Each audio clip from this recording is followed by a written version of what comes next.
Okay, so in 2009, Joan and I went to visit the Vimy Memorial, which is, I wouldn't say I'm in any way religious. I do have a spiritual dimension. And this was the closest thing I've had to, I think, a religious experience in my life. So aside from being witness to the birth of our two fine sons. Oh, shucks. So this is the approach to the Vimy Memorial. As you probably know, it's a magnificent memorial to the Canadians who died in World War I. There it is. As you approach, and just a bit of backstory, we were going to go on, we were going to be there on Remembrance Day, but we screwed up our travel plans and we missed the train. So it worked out really well because that day was actually a very rainy, miserable day. There were like tens of thousands of people there, so the place was packed. But the next day when we caught the train and went there, it was abandoned and the weather was gorgeous. So as you approach, this is where the battlefield was. And they've left it exactly the way it was, except of course the grass has grown in.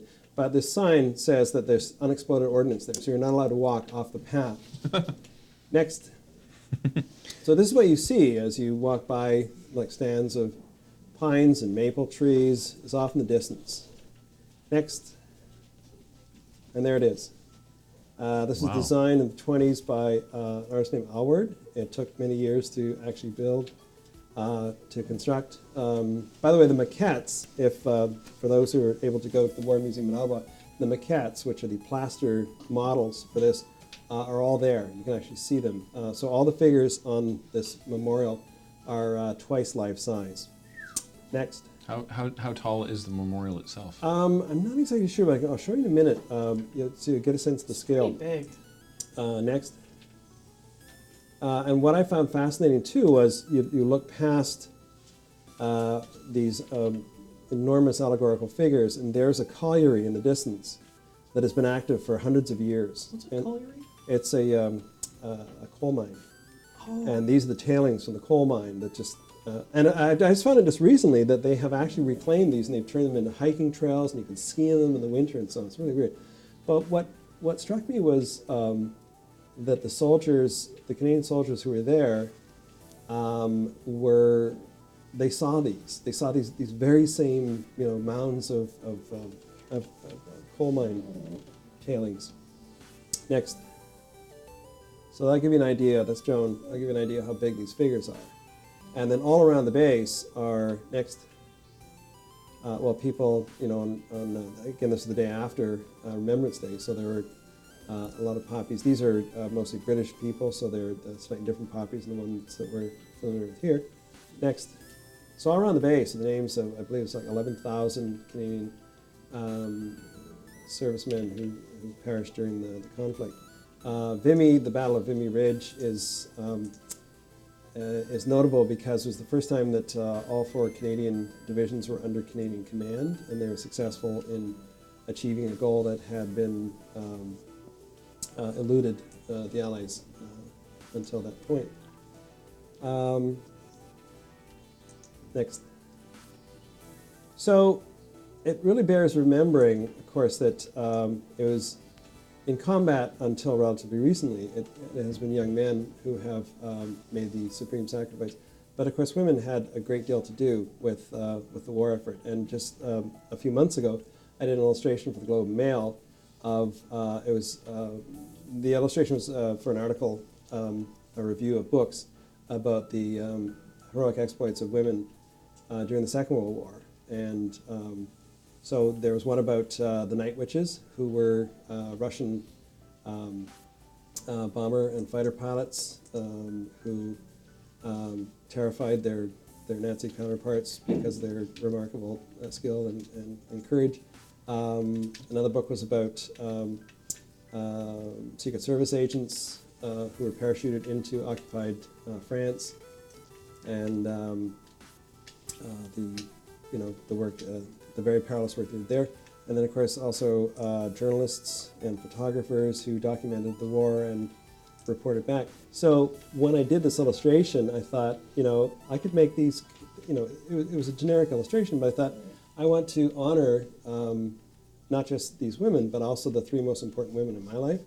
So the pilot I modeled on my mother-in-law, Emily Thornborough, Joan's mom, and then in the middle is Joan, and then the one with the camera is my mom. Aww.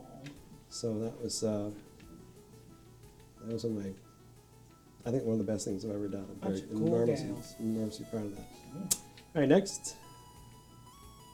And there is, I know what I was going to say very quick. After we had visited Vimy, we were just about to leave, and a bus pulled. Like I said, it was abandoned. There was nobody there, and then a bus pulled up, and there was a bunch of middle school kids, and they all came running out, and they were all running around, and they were taking selfies, and doing what kids do. And I was kind of upset because I thought I wasn't mad at the kids, because they probably would have said, "Okay, boomer." No, sorry.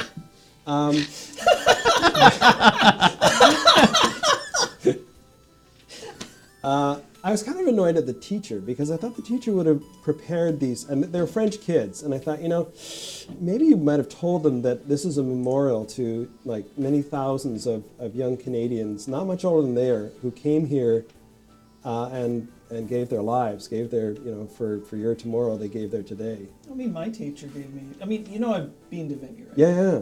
Like, almost the same thing happened because, like, we went there. We were, like, high school age. Yeah. But we all posed up to do the photo, and, like, an idiot, I was like, and the teacher's like, don't. Yeah. Well, that was this is the a thing. very solemn affair, and it's like, oh. And that's the thing, Alex, is I was just kind of disappointed that particular teacher hadn't, I thought, properly, prepared them. Yeah, context is So, relevant, so. yeah, it was kind of like, this is the reason that you're still speaking French and not German. Anyway, so in our program, we tell our students, tell the stories only you can tell. But also, because we're visual storytellers, we work with words and pictures, and that enables us to tell other people's stories as well. And I encourage anyone out there who is fortunate enough to still have, grandparents, even great-grandparents, is spend some time with them, like hear their stories. And if you have a way of communicating those stories, either with comics or with write something or write a poem or do a painting or whatever it is, find a way of articulating for them, because many vets are reticent about sharing those stories, and once they're gone, those stories are gone as well. So definitely reach out. I talk the talk, but I hope I walk the walk as well. What you're looking at right here, T-Bird, is my attempt to do that. Growing up, or actually after I left college, I felt kind of adrift because I never felt like I had a tribe. I never felt I had an identifiable group. I was just just this guy. But then little by little, I saw an amazing movie called The Great Santini, which was like a documentary about my life. It was about a military family, a pilot, and his dysfunctional family and so on. And I thought, wow, they had a camera inside my home when I was growing up. And so I had the same experience as a journalist named Mary Edwards Wirch, and she wrote a book called Military Brats. And so I got the book, read the book, thought, holy cow, this is amazing. I suddenly understand who I am, and that I do have a tribe, and that we do know each other, and we are invisible to everyone else but each other, and we do have secret handshakes, and we do have ways that we know each other. But no one has ever told our story. So this is the thing that I've been working on for about over 10 years now. It was originally going to be an autobiography, and Joan, who you may know, just did an a graphic memoir about growing up and her struggles with literacy and so on. I'm not that brave, so I wanted to take a step back and create fictional proxies for my life. And in so doing, I thought I could tell more stories, that I could include more people's stories than just my own.